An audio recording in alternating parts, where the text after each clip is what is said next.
On commence cette revue de presse en France avec l'affiche de la Bundesliga qui se jouait hier et qui fait la une de l'équipe. Un choc de géant selon le journal qui a vu un Bayern unique prendre le dessus sur le Borussia Dortmund sur le score de 1-0. Les Bavarois se rapprochent ainsi grandement d'un 8e titre de champion consécutif grâce à un but de Kimmich. C'est d'ailleurs lui qui fait la une de Bild ce mercredi après avoir donné l'avantage au Bayern d'une superbe balle piquée. Toujours en France, le sélectionneur des Bleus fait la couverture du Parisien aujourd'hui.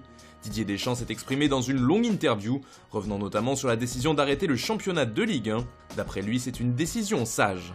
On part maintenant en Angleterre où la presse salive déjà du retour de la Première Ligue. Et qui dit match à huis clos dit forcément rencontre à suivre derrière l'écran. Justement, le Daily Express nous livre ce mercredi ce qui pourrait être un programme type, avec pas moins de 5 matchs à la suite le samedi et la même chose le dimanche. Les fans de foot anglais devraient donc être ravis puisqu'ils pourront assister à tous les matchs sans aucune rencontre qui se chevauche. On en parle aussi dans les colonnes du Daily Mirror. Le tabloïd rapporte également les propos de Kylian Mbappé. Interrogé par le quotidien britannique, le Français a notamment salué le travail de Jürgen Klopp qui a construit une véritable machine à gagner. Enfin, dernière information importante du journal, la vente de Newcastle pose question. Il y aurait en effet de sérieux doutes quant à la reprise du club par les Saoudiens, explique le Daily Mirror. L'une des premières raisons avancées par le tabloïd est que l'Arabie Saoudite serait directement responsable de la diffusion illégale de rencontres de Première Ligue, ce qui devrait être prouvé dans un rapport rendu public durant le mois de juin, explique le journal anglais.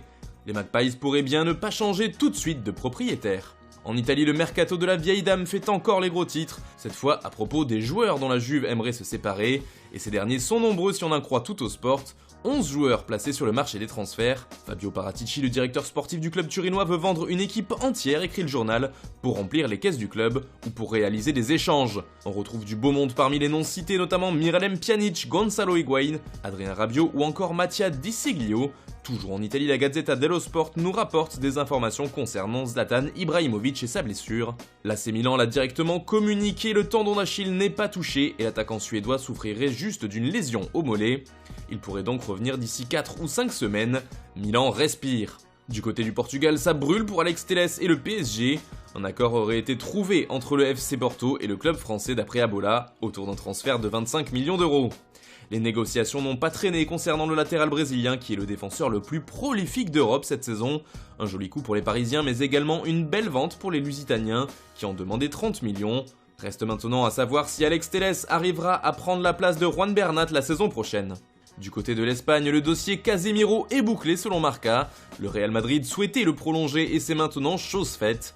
La Casablanca et le milieu de terrain brésilien sont désormais liés jusqu'en 2023. Une immense victoire pour le club madrilène qui considère son joueur comme une pièce indispensable dans l'effectif. Lui n'a probablement pas le même statut et continue de faire parler dans la presse ibérique pour sa passion du golf. C'est bien sûr Gareth Bale. D'après As qui en fait sa couverture, le Gallois va devoir se racheter car il sort de sa pire saison au Real.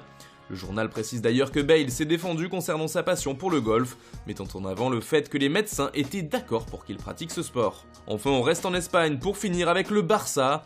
Le club catalan a fixé le prix de tous ses joueurs transférables, explique Mundo Deportivo, afin de s'assurer de gagner de l'argent sur les transactions, notamment pour pouvoir boucler de grosses opérations comme celle de Lautaro. Le prix de Nelson Semedo est par exemple fixé à 50 millions d'euros d'après le journal.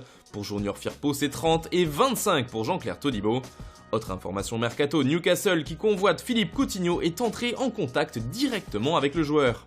Et si de nombreux joueurs du Barça sont à vendre, l'un d'eux ne l'est pas, il s'agit d'Ansu Fati. Selon Sport, le club catalan aurait affirmé à son entraîneur Quique Sétienne que toutes les offres concernant le jeune joueur seraient refusées cet été. Dortmund et les clubs de Première Ligue qui sont intéressés sont donc prévenus. Enfin, toujours d'après le journal barcelonais, l'Inter serait en pleine réflexion concernant le dossier Lautaro Martinez. Le club lombard étudierait l'offre faite par les Blaugrana. Ces derniers auraient proposé 50 millions d'euros plus de joueurs en échange de l'attaquant argentin. Une offre qui semble intéresser l'Inter. Les Nerazzurri apprécieraient surtout les profils d'Arturo Vidal, Samuel Umtiti ou de Junior Firpo. Voilà, c'est tout pour ce matin, bonne journée à tous, on se retrouve dès demain pour une nouvelle revue de presse sur Foot Mercato.